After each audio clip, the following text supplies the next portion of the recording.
قال صلى الله عليه وسلم من أحب لقاء الله أحب الله لقاءه. Yes, some will be smiling, some will be happy. Why? Because they are about to meet their Lord. Why are they happy? جزاء بما كانوا يعملون.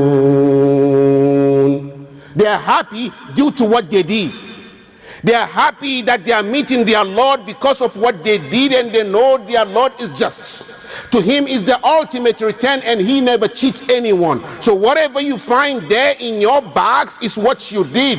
يوم تجد كل نفس ما عملت من خير مهضرا وما عملت من سوء تود لو أن بينها وبينه عمدا بعيدا ويحذركم الله نفسه.